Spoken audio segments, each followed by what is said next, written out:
Maintenant, on va passer à la partie FAQ, parce que sur Twitter, vous avez été beaucoup à me poser des questions, beaucoup sont revenus, donc j'aimerais répondre à toutes les questions que j'ai sélectionnées qui me semblaient pertinentes pour cette vidéo, y répondre comme une sorte de mini FAQ qui était improvisée. Peut-être que si vous vous posez des questions maintenant sur Fmobile, vous aurez votre réponse parmi les questions qui ont été posées ici.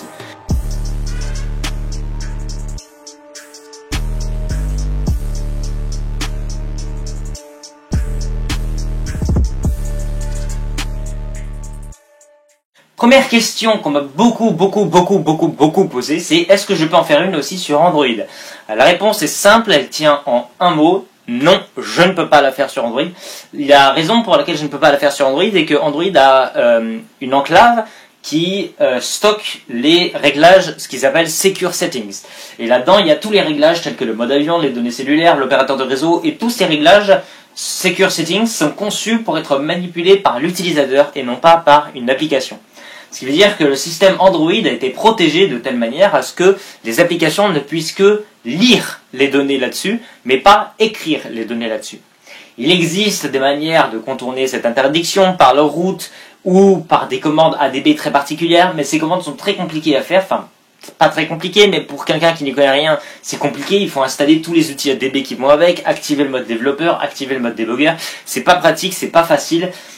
Et surtout, en fonction des marques de téléphone, ça risque de ne pas se comporter de la même manière. Donc je ne préfère ne pas me prononcer sur Android. Quand sera-t-elle dispo? Car je suis à deux doigts de passer chez Soch. Si vous regardez cette vidéo en ce moment-là, ça veut dire que Apple a validé l'application pour le test et elle est disponible dès maintenant en description. C'est OK pour iOS 11 ou pas? Non, ce n'est pas OK pour iOS 11 et ce n'est pas OK pour iOS 12 non plus. Attention, vous devez vraiment avoir la dernière version. iOS 12.1 minimum. La 12.0 comportait plusieurs bugs qui entraînaient l'impossibilité d'utiliser Fmobile correctement.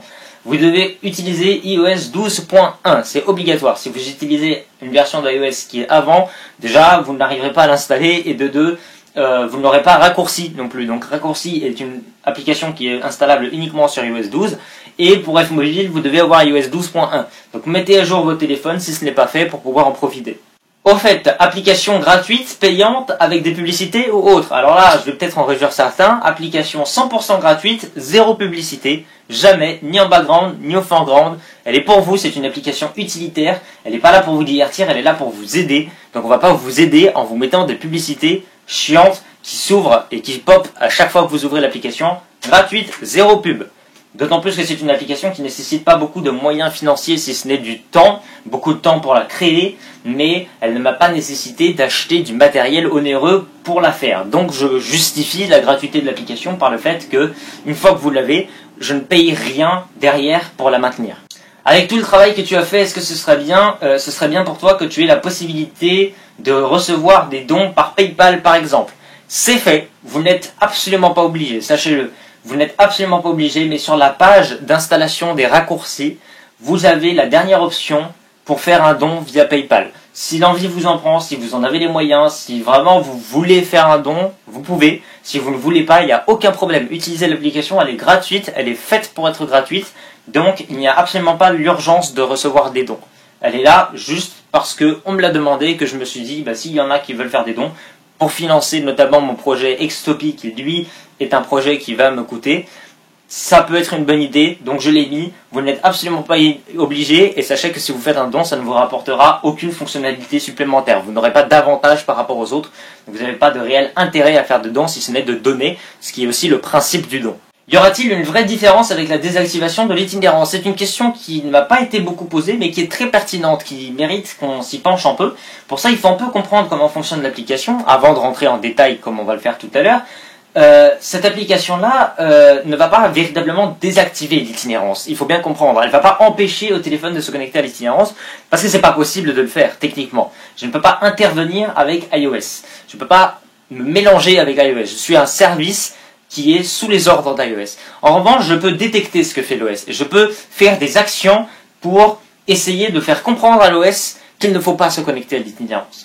Mais je ne peux pas véritablement interagir. Donc il y aura une vraie différence avec la désactivation de l'itinérance, dans le plutôt sens négatif du terme, dans le sens où l'itinérance ne sera pas 100% bloquée. Seulement lorsque vous serez sur l'itinérance, vous aurez accès à la notification qui vous en informera et vous pourrez instantanément sortir de l'itinérance grâce aux actions qui sont créées derrière.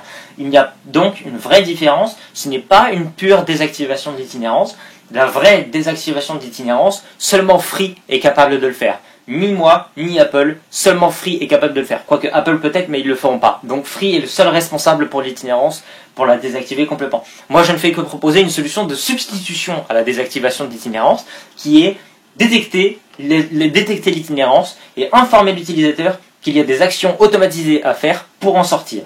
Je valide le projet, mais est-ce que Apple validera une telle application? On sait qu'elle n'aime pas trop les applications qui collectent des infos de ce genre. Très bonne nouvelle, si vous regardez cette vidéo, Apple a officiellement validé l'application. Actuellement, au jour où je tourne cette vidéo, ce n'est pas le cas. Donc j'ai encore la pression sur moi, je ne sais pas si je fais cette vidéo pour rien. Mais si vous regardez cette vidéo, c'est qu'Apple a validé l'application, que je suis donc très content qu'il l'ait validée. Pour l'instant, je suis mitigé, puisque je ne sais pas encore s'ils l'ont validée. Elle n'est pas encore passée en revue. Donc, je suis un peu comme vous, lorsque vous regardez sur Twitter en ce moment mes tweets, je ne sais pas si elle va être validée ou pas. Mais si vous regardez les vidéos, elle a été validée. Et sachez juste quelque chose de très important, lorsque les informations collectées par l'application sont des informations que Apple me met à disposition, que iOS me met à disposition. Ce ne sont pas des informations donc illégales, donc elle collecte des infos qui sont autorisées par Apple à être collectées. Et de même pour les données de localisation, ce qui est très important, c'est que les données de localisation servent uniquement localement. Je vais vous donner l'explication très concrète après. Mais elles sont locales, je les envoie nulle part, elles sont ni stockées chez nous, ni stockées sur iCloud, ni stockées sur les serveurs, elles sont stockées dans la base interne de l'application et seulement l'application y a accès, personne d'autre. De plus, ce sont des données de localisation qui sont enregistrées automatiquement mais pas hyper importantes. Donc, sachez-le, les applications, les données collectées par Fmobile, normalement, devraient être conformes aux exigences d'Apple en termes de sécurité. Attention, certaines antennes Free Mobile sont en HSDPA, même sur son réseau propre. C'est le cas de nombreux sites en RAN sharing, avec un smiley très perplexe. Et effectivement, beaucoup me l'avaient signalé sur le script rétablissement de mon réseau Free Mobile. J'ignorais qu'ils étaient si nombreux, des antennes en RAN sharing et des antennes boîtier femto. Donc, c'est pour ça que j'ai accordé à la détection des RAN sharing et des femto une très grande importance dans Fmobile, pour que ce soit le plus fiable possible et qu'il se trompe le moins souvent possible sur l'itinérance et les RAN sharing. Donc j'espère vraiment que la détection fonctionnera. Vous me direz comment ça fonctionne, est-ce que ça marche bien ou pas. Et contactez-moi en DM Twitter si jamais vous rencontrez des problèmes. Vraiment, n'hésitez pas, contactez-moi en DM Twitter. Je suis partant pour tout type d'amélioration sur cette release. Je ne pense pas l'arrêter ici. Je pense éventuellement plus tard ajouter une carte de couverture, faire différentes choses avec, mais ça va dépendre vraiment de vous, de ce que vous en pensez. Est-ce que ça marche ou pas? Et donc il faut vraiment que vous me dites si ça marche, dites-le moi. Si ça marche pas, dites-le moi, je veux avoir tout. De la même manière que j'ai activé les notifications pour toutes les étoiles sur l'App Store. C'est-à-dire une étoile jusqu'à 5 étoiles, j'ai tout activé. Donc dès que vous laissez une review, j'aurai la notification sur mon iPhone qui me dira hop, vous avez reçu un avis, le voici, et moi je peux le lire en détail. Donc n'hésitez pas à faire vraiment un truc le plus détaillé possible.